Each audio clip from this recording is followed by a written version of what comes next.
Assalamualaikum warahmatullahi wabarakatuh. Alhamdulillah wa syukurillah wa ni'matillah wa la hawla wa la quwata illa billah. Asyhadu an la ilaha illallah wahdahu la syarikalah wa asyhadu anna Muhammadan abduhu wa rasuluh. Allahumma shalli ala sayyidina Muhammad wa ala alihi wa sahbihi ajmain, amma ba'du. Radina billahi rabba wa bil islami dina wa bi Muhammadin nabiyya wa rasula. Rabbi jidna ilma warzuqna fahma. Rabbi sahri sadri wa yassir li amri wahlul uqdatam bil lisani yafqahu qawli bi rahmatika ya arhamar rahimin. Terima kasih kita ucapkan alhamdulillah, puji serta syukur kita kehadirat Allah Subhanahu wa taala. Malam ini kita masih dikasih nikmat oleh Allah, yaitu sehat. Terutama nikmat yang paling besar, nikmat sehat dan nikmat iman. Kalau kita dikasih nikmat sehat doang, nikmat iman, sehat iman kita kurang, berarti kita kurang sempurna pemberian daripada Allah Subhanahu wa taala. Sebab di dalam dunia ini kita masing-masing, yaitu masing-masing berlomba-lomba, fastabiqul khairat, yaitu berlomba-lomba untuk kemaslahatan dan keberuntungan di dalam akhirat. Yang pertama, kita dikasih nikmat sehatnya oleh Allah, kita syukurin. Syukurin apa? Dengan beribadah kepada Allah Subhanahu wa taala. Sehingga kita tidak terasa pada malam hari ini, malam yang pertama di bulan Sya'ban, tanggal 1 nih. Berarti 15 hari lagi kita akan mengadakan nisfu Sya'ban. Nisfu Sya'ban itu untuk apa sih? Menghitung dari mulai tanggal, yaitu bulan 1 tahun kita, store amal kita. Kalau ngajinya tiap malam dari setahun ini, walaupun sebulan dapatnya 1, 2 kali, 3 kali, apalagi sebulan pol tiap malam rebo, itu timbangannya kalau ditimbang udah nggak indah. Sebab apa? Kalau ditimbang secara amal berat, orang yang menuntut ilmu itu sama juga lebih besar lagi pahalanya daripada orang yang ibadah-ibadah yang lain. Karena menuntut ilmu mah walaupun seperti ini juga niatin dari rumah mau ngaji, pahalanya besar. Makanya di 1 tahun besok nih, jangan sampai kita tidak ikut sholat nisfu Sya'ban. Kan saya mau ada waktu buat ke masjid di rumah. Habis maghrib sholatnya tuh sholat sunat. Ya nisfu Sya'ban kan biasanya habis maghrib baca Yasin. Kalau nggak baca Yasin gimana? Bolhu banyakin. Yang penting malam itu beribadah. Tujuannya apa? Karena malam itu beribadah, tujuannya pertama, buku yang pertama itu datang dicatat lagi kebaikan, buku yang terakhir diangkat lagi kebaikan juga lah. Jadi tutup buku yang pertama dan buku yang kedua ditutup oleh Allah, itu bahwa kita diangkat oleh malaikat sedang beribadah. Makanya rugi nanti di malam nisfu Sya'ban kita tidak setor amal yang baik kita nih. Mudah-mudahan banyakkan amal baik ya daripada amal buruk mah. Tapi mudah-mudahan, makanya jangan ngapain nisfu segala macam, orang itu jangan ngikutin. Ini urusan kita. Ada yang nisfu Sya'ban itu bid'ah, ada.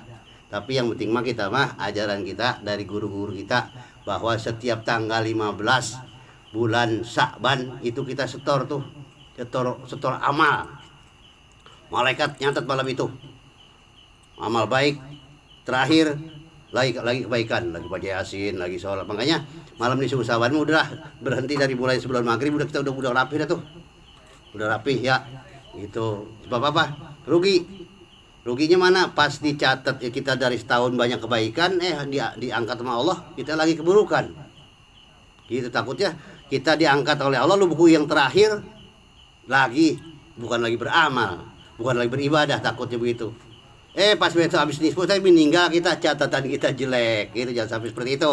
Ya, makanya beruntung buat kita ini, alhamdulillah setiap malam rebo kita diberi keistimewaan oleh Allah, diberi kemuliaan oleh Allah, orang yang menuntut ilmu. Sebab apa? Para ulama mengatakan bahwa apabila kampung kita ini nggak ada sama sekali orang yang berselawat, nggak ada sama sekali untuk ringan pengajian, maka akan aku turunkan. Kalau kata Allah nih, aku sebetulnya udah gregetan, kata Allah sebetulnya dalam hadis kursi itu, udah enek, tapi aku masih memandang di kampung ini, di daerah ini, di wilayah ini masih ada orang yang masih mau berzikir, yang masih mau berselawat, yang mau masih duduk di majelis ilmu. Sebab apa? Kata guru saya, pengajian majelis taklim itu meredam datangnya murka dari Allah Subhanahu wa taala. Oleh karena itu, kita alhamdulillah malam ini para jamaah yang saya hormati dan yang dimuliakan oleh Allah Subhanahu wa taala, mudah-mudahan kita berharap kepada Allah mati kita dalam keadaan husnul khotimah. Kalau bisa mah habis sembahyang, jangan habis pegawai ya. Kalau bisa mah habis dari mana-mana, gerah, istirahat, sakit 2 hari 3 hari mati. Kalau bisa mah habis sholat, habis ngapain dah. Jadi husnul khotimah namanya. Orang yang mati husnul khotimah bagaimana sih? Enak di dalam kuburnya sampai ketidur pengantin baru. Ya, sering tuh kiai pada ngomong, orang yang mati husnul khotimah sama juga pengantin baru. Gitu. Tahu-tahu pagi. Padahal mau ratusan tahun di dalam kubur. Cepet amat ya Allah, dia udah kiamat wae gitu. Enggak tahu mah apa nikmatnya. Coba orang yang dalam penjara mah diponis 12 tahun. Seminggu kan dia udah pengen pulang, sebulan pengen ketemu bininya, pengen ketemunya, enggak betah. Itu orang di dalam kubur, dalam penjara masih mendingan, enggak dicek-cek digedagin mah ya. Tapi kalau di dalam kubur mah enggak. Pas datang dia dapat siksa, ya udah terus. Enggak ada hentinya. Kalau kita punya anak yang soleh, didoain. Kalau nggak punya, ya udah buru-buru dah. Makanya dari sekarang dah anak kita cetak menjadi anak yang soleh dan soleha, supaya apa, pas kita mati ada yang doain gitu. Jangan kita mengejar umum wae, anak kita suruh ngaji, suruh belajar sholat, bacaannya kita ini nih, anak kita bacanya udah bener belum?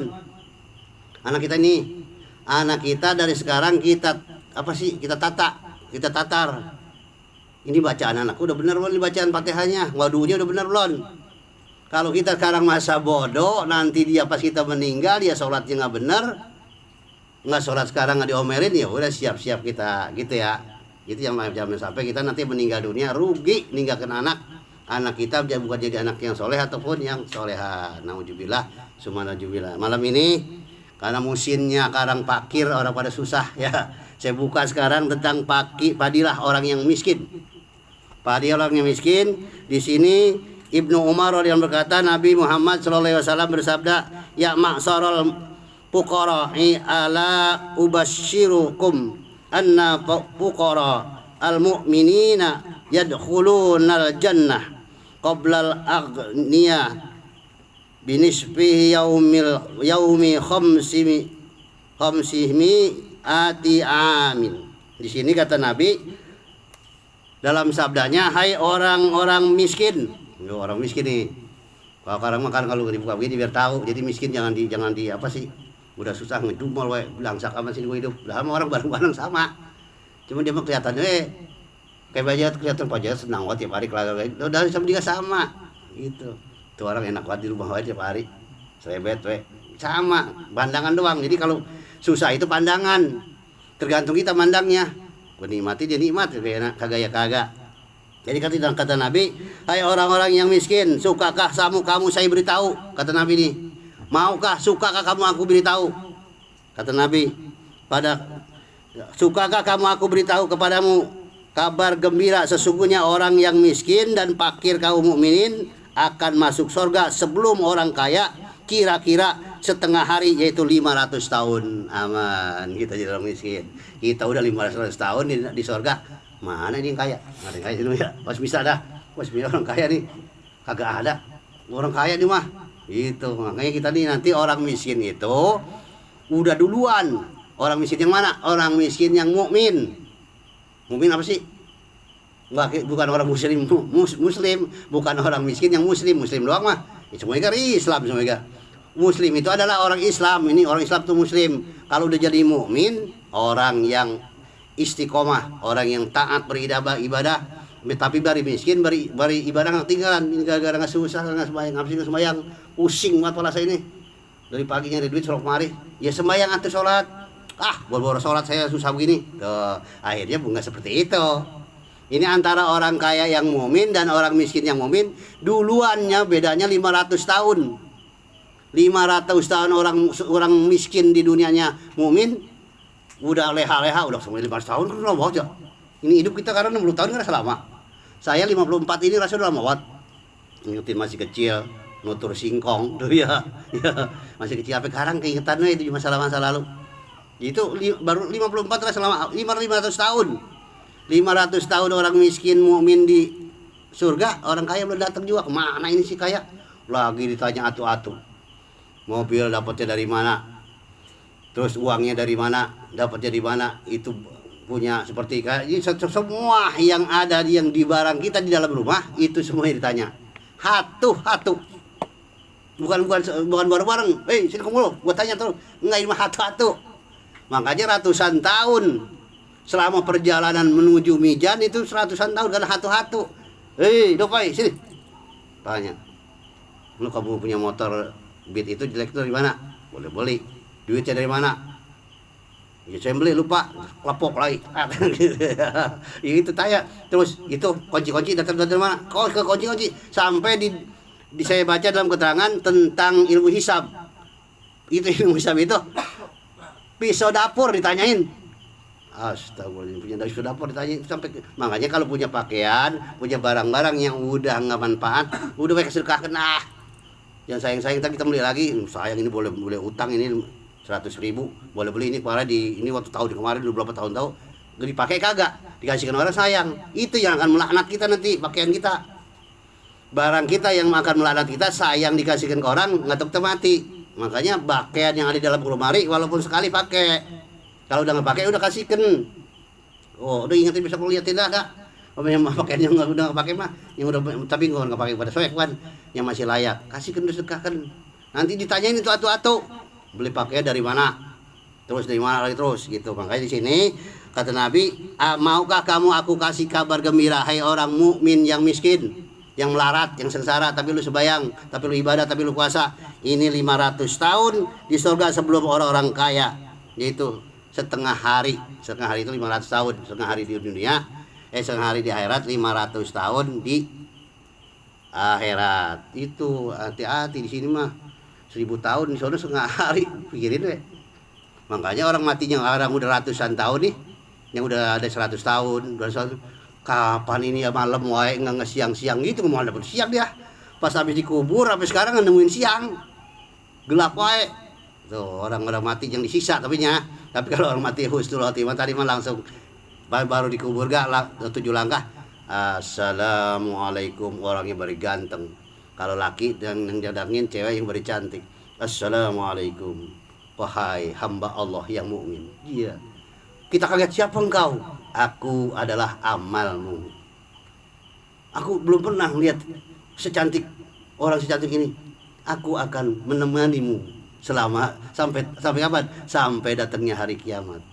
Ya girang kita. Ya, udah bari gelap, bari jepit sendirian, bini nggak tahu, bini nggak ada ini, Pak.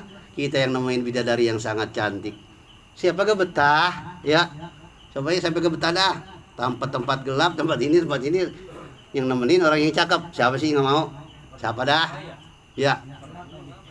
Iya, makanya itu mohon dari karang, ya Allah biha, ya Allah bi husnil khotimah.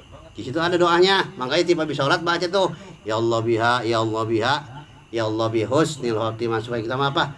Mati dalam keadaan husnul khotimah. Jangan sampai nih, ya.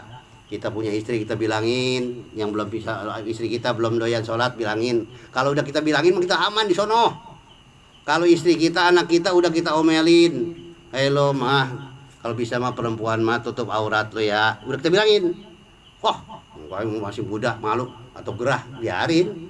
Kita udah bilangin supaya apa nanti kita enak di sana, dewek-dewek kebodo amat bini lu gue bilangnya udah karang mah. Dulu di dunia iya, karena mau gue senangnya deh kan dulu gue bilang itu nggak mau kayak gitu. Jadi nanti kita nggak dituntut. Enak, pokoknya enak dah. Jadi jangan ada orang katanya dosa istri bisa ini, bukan dosa istri mah dosa istri. Kalau kita istri bilang, kalau kitanya sering nasihatin bini, kalau kita nasihatin bini mah ya tetap dosa. Kita diudak-udak, wah kita mau masuk surga, ayo ditarik tangan kita, nggak bisa, nggak ridho saya ya Allah. Mana suami saya dulu waktu di dunia nggak pernah bilangin saya, nggak pernah memilih saya untuk ibadah. Itu nanti kita rugi. Makanya di sini buat orang yang miskin jangan takut walaupun miskin, jangan tinggalkan ibadah, jangan tinggal puasa, tinggal berzikir pada Allah, maka nanti 500 tahun kita udah ada di surga. Orang kaya masih ditanyain wae, ayo lu gel 500 tahun ditanya, ya sama Allah hatu-hatu, wih serem. Makanya udah yang punya mio hatu dia hatu aja, jangan nambah lagi pen. Punya mio jangan nambah lagi, nanti tanya lagi. Tuh Pak Indra punya vario tekla udah, jangan nambah. Kalau tambah lagi tertanya lagi, gitu, tanya lagi, oh, banyak banget tanya dah. Sampai kapan? Sampai ke pulpen yang kita punya, sampai ke obeng ditanya itu obeng dari mana? Lupa kan kita. Udah, iya om di online, itu duitnya di mana? Boleh saya kuli, boleh apa? Iya gitu. Nasi nyanyi bahasa Arab. Iya, itu di sana nggak ada bahasa Indonesia. Iya, makanya hati-hati di sini. Makanya di sini dari Abu Sa'id radhiyallahu anhu berkata, Nabi Muhammad SAW bersabda, hendaknya merasa gembira hai orang-orang miskin, orang-orang fakir. Kata Nabi, hendaknya engkau berasa gembira dari kaum mukminin, mereka menang untung pada hari kiamat, masuk surga sebelum orang kaya sekira 500 tahun. Mereka telah bersuka-suka. Oh, jadi yang orang miskin, orang susahnya yang di dunia susah, tapi dia rajin ibadah. Dia udah ibaratnya cikrakan, udah senang udah main ke sono, udah makan di surga mau boleh kemana gak? Ya Allah, saya pengen main ke surga no. Katanya teman saya di Sopai ada di surga yang tingkat yang paling tinggi, silakan. Itu surga enak. Mau kemana we? Kita minta apa dikasih? Belum minta doang di hati. Ya Allah, kayaknya enak banget nih dapat bidadari yang tinggi, yang matanya belok, datang langsung. Ya gitu, sono mah nggak tiba hati doang. Itu kenapa sih? Ya karena amal ibadah kita di dunianya orang-orang pada senang, kita mah susah. Orang-orang susah, kita mah orang-orang pada tidur pada ngorok. Habis ajan subuh lagi ngorok, itu orang-orang lagi zikir. Itu akibat sedang ngantuknya, sedang enaknya kita bangun. Coba orang yang sebayang mah, cuek-cuek saja, bodoh amat, ajan subuh. Terus makanya itu hasil jerih payah kita bangun malam, sebelum subuh kita udah bangun, nanti akan ada nilainya. Bidadari yang cakep. Ntar bini saya kemana? Itu di sini dalam keterangan istri nanti kalau masuk surga, istri melebihi cantik daripada bidadari. Ih, enak banget ini kita buku melebihi bidadari. Udah wangi, ketutnya wangi, mulutnya wangi. Udah enak banget orang masuk surga mah. Ya, itu cerita surga tuh. Ya, enak. Di sini makanya kata Nabi, surga di dalam sekira-kira 500 tahun itu mereka telah bersuka-suka dalam surga orang miskin nih. Sedang orang kaya masih dihisab, diperhitungkan kekayaannya. Tuh kata Nabi, lebok dah orang kaya. Ada gue masih kena. Iya, daripada gue takut gitu ya. Nah, jadi tadi perhitungkan hisabnya. Orang kaya tanya terus gitu. Di sini dari Ibnu Abbas radhiyallahu anhu kata Nabi ini bersabda dalam sabdanya, saya melihat di sorga tiba-tiba kebanyakan penghuninya. Tuh, kata Nabi ini, saya melihat di sorga itu kebanyakan penghuninya adalah orang-orang fakir. Dan aku melihat di neraka kebanyakan adalah orang-orang yang kaya, kikir, dan tidak mau beribadah. Oh, serem amat ya. Jadi Nabi waktu Isra Mi'raj diperlihatkan oleh Allah, ngelihat di neraka kebanyakan orang miskin yang beribadah. Terus banyak orang kaya di neraka, kata Nabi, ini harus percaya nggak nih? Percaya nggak nih apa Nabi yang ngomong? Bahwa aku diperlihatkan, kata Nabi, di dalam neraka itu kebanyakan orang-orang yang kaya, yang kikir, yang tidak mau ibadah. Udah dia mau mentang-mentang kaya. Gua kaya ya udah ngapain, gua nggak sembahyang. No, yang sembahyang pada miskin, itu ngomongnya. Orang kaya teh. Maka di sini aku diperlihatkan oleh Allah, kata Nabi, aku melihat di dalam neraka kebanyakan orang-orang penghuninya yaitu orang yang kaya. Ya, orang di dalam surga itu kebanyakan orang-orang yang fakir. Dan aku melihat di neraka kebanyakan adalah seorang penghuninya orang yang kaya yang kikir, orang yang kaya tidak beribadah, dan seorang kebanyakan yaitu aku melihat di dalam neraka waktu disuruh menjalankan adalah seorang perempuan. Lalu Nabi bertanya pada Jibril, ya Jibril, kenapa sih ini neraka banyakan perempuan? Nah, itu yang tadi saya bilang, perempuan auratnya banyak.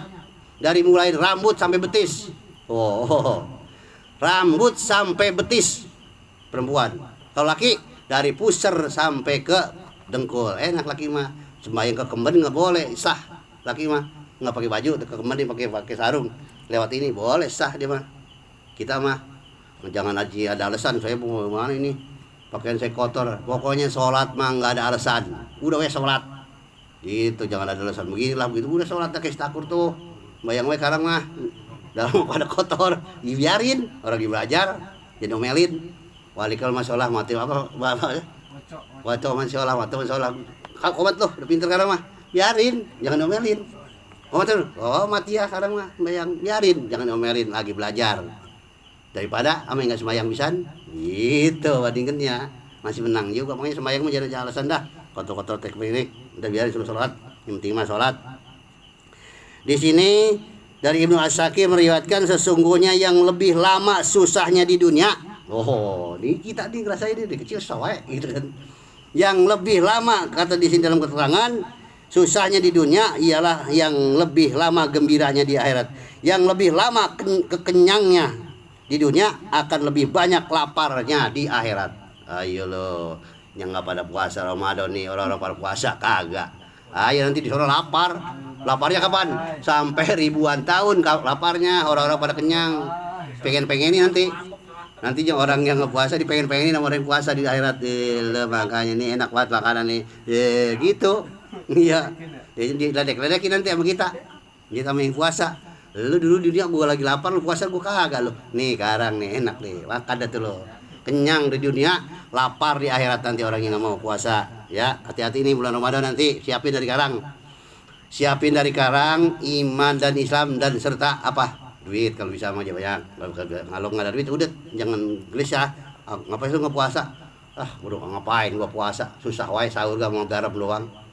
Ya, daripada ntar lapar di orang-orang kenyang lu lapar di akhirat. Ya udah puasa dah. Jadi orang mukmin mah duluan kita nanti masuk surganya. Jadi orang Islam mah gitu. Bahwa sini dari Abu Hurairah berkata Nabi Muhammad SAW telah sabdanya mengatakan sesungguhnya di antara dosa-dosa itu ada dosa yang tidak dapat ditebus oleh sholat. Oh, ada ini enak nih, nggak terlalu miskin lagi nih. Kata Nabi, sesungguhnya di antara dosa-dosa itu ada dosa yang tidak dapat ditebus oleh sholat. Yaitu pertama puasa. Tuh, bisa nebus dosa tuh puasa tuh. Barang siapa yang berpuasa nanti di sini pas berpuasa nanti terangin padilah puasa. Gitu. Di sini yang pertama sholat, puasa, haji dan umroh hanya dapat ditebus dengan apa? Ini ada dosa-dosa yang tidak dapat ditebus oleh sholat, puasa, haji dan umroh. Hanya dapat ditebus dengan apa? Ini tiap hari risau wae. Dapat duit 50.000, jajan bocah sehari pagi udah 10.000. Bocahnya 2, pas siang lagi 5.000, 15.000. Emangnya mana ini buat beli beras? Gitu misalnya nih. Risau. Pikiran ini tapi sembahyang dia mah. Tuh, dia sholat dia mah, risau enggak. Sembahyang atau ya. Insyaallah gimana besok udah malah dapatan dikit lagi 30.000. Ya nggak cukup beras seliter. Sekarang 10.000 boy. Bocah jajan 10.000 dulu. Ya, gua makan enggak ini. Tapi dia mah sembahyang.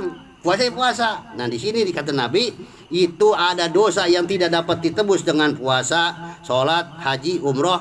Hanya dapat ditebus dengan kerisauan hati. Hati selalu risau, susah tiap hari bingung. Motor rusak nggak ada duitnya. Kasih bingung ya. Mau kerja ada nang buat ongkos kagak ada. Ayo kurang wae misalnya gitu. Risau tuh. Tapi dia sembahyang, sholat. Maka di sini bisa ditebus dosa-dosa dia tuh. Dosa-dosa dia yang masa lalu ditebus dengan kerisauan hati di sini dalam mencari nafkah hidup. Oh, Nabi dia ngomong nih, nggak percaya masih baik. Nah, sudah ini makanya saya penting menerangkan, tiba menjelaskan.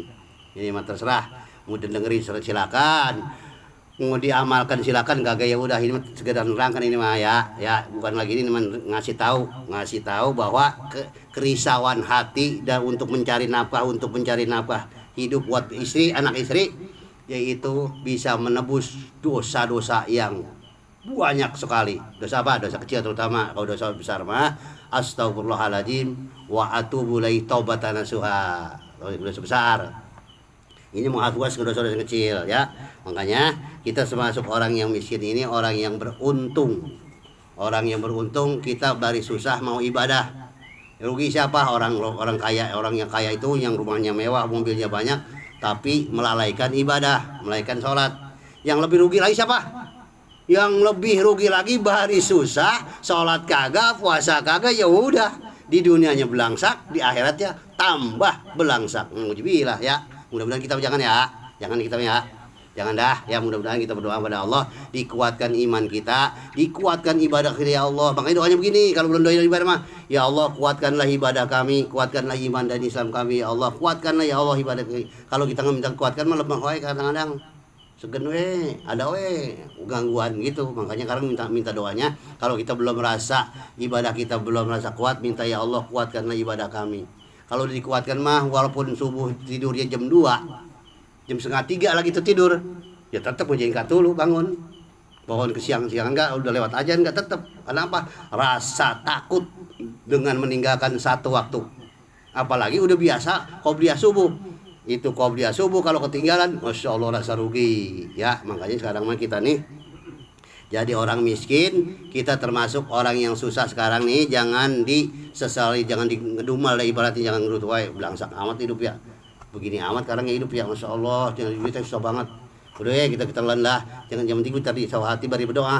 Ya Allah, makanya Rabbi sohri sodri wa yasirli amri, ya Allah lapangkanlah dada kami dan mudahkanlah urusan kami. Udah itu wirid Rabbi sohri sodri wa yasirli amri. Habis sholat 7 dah tuh, jangan banyak-banyak. Rabbi sohri sodri wa yasirli amri, ya Allah lapangkanlah dada kami. Udah dada lapang mah nih, udah lapang nih, walaupun susah banget Kak, dan mudahkanlah urusan kami. Dimudahkan urusan, mudahkan, pasti insya Allah. Kalau kitanya istiqomah mah pasti ada jalannya.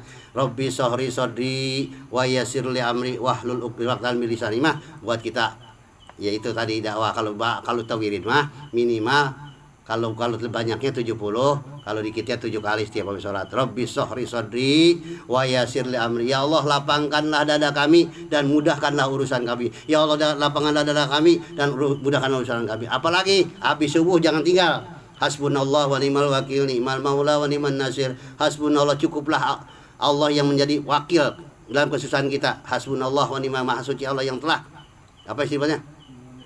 Ni'mal wakil, ni'mal memberi,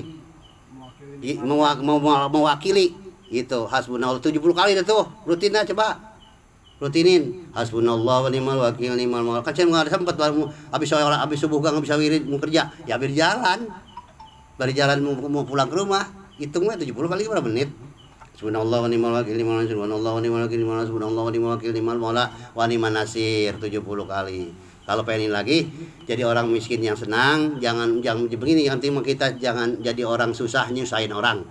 Ya, jangan ya. Jadi udah susah deh, orang dipinjemin duitnya, diutangin jangan. Udah telan nanti ke Allah kasih. Karena setiap manusia yang hidup pasti ada rezekinya. Dari mana Sekarang nggak punya beras, nggak masak nih pagi, nggak punya ada undang selamatan, kan berkat tuh, itu rezeki namanya. Kebetulan amat ini ya, yang bocah madang ada apa-apanya, ada berkat, itu rezeki udah namanya. Gitu, makanya ada orang undang itu wajib datang kalau ada yang undang ya.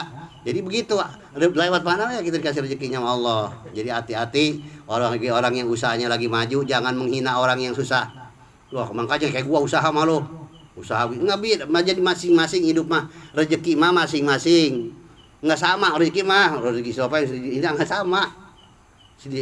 Rezeki Pak Pepen nggak sama rezeki Bang Mamat, nggak sama. Jadi jangan iri pada manusia lain, pada teman kita, pada saudara kita, karena lain-lain rezekinya. Sekarang si Dopai misalnya punya bengkel, Pepen punya modal, udah bisa mau buka bengkel. Gue punya modal, punya orang enggak, udah emang udah pakai si Bebo, iya paknya elk udah gitu, enggak bisa saingin gitu. Makanya jangan iri sama rezeki orang. Uang 50.000 sekarang ada di kantong kita, besok ada di kantong orang gitu ya ingetnya ya. Jadi jangan sampai iri sama orang yang sedang usahanya maju. Jangan suka ngatain kita lagi maju sama orang yang usahanya lagi susah. Jangan lo usaha tolol banget loh, orang kayak gua nih usaha gini-gini, jangan ya. Karena Allah udah menitipkan dari mulain kita umur 4 bulan itu udah ditiup ruhnya, semua dicatat sama Allah, nasib dan kejadiannya pada hari itu. Itu makanya mudah-mudahan kita berharap pada Allah, jadilah orang miskin yang mukmin, jadi orang miskin yang takwa. Sebab apa? Nanti kita bisa masuk duluan dengan orang kaya yang mukmin. Itu ini tujuannya. Orang kaya yang mukmin sama orang miskin yang mukmin, tujuannya yaitu orang kaya orang miskin yang mukmin itu duluan daripada orang kaya yang mukmin. Bagaimana kalau orang kaya yang muslim bari pelit, bari nggak mau ibadah, ya itu lain lagi dah. Gitu. Orang kaya yang akan disiksa oleh Allah dengan hartanya dan dengan dosanya. Mudah-mudahan apa yang saya sampaikan ada manfaatnya, khususnya buat diri saya dan keluarga saya, dan umumnya buat para jamaah. Mudah-mudahan apa yang saya sampaikan tidak menyinggung sedikit pun. Ini saya bukan lagi ngajarin, bukan lagi ngeguruin, bukan jadi ustadz, ini bukan. Ini menyampaikan, mengingatkan ya, watawasau bil haq watawasau bisawab. Mudah-mudahan sekali lagi saya mohon apa yang saya sampaikan ini salahnya datangnya dari lidah saya dan benarnya datangnya dari Allah dan Rasulnya. Wallahu a'lam bishawab. Mudah-mudahan semuanya saya serahkan pada Allah. Salah dan benarnya saya mohon diampuni segala dosa-dosa saya. Dari saya cukup sekian. Wassalamualaikum warahmatullahi wabarakatuh.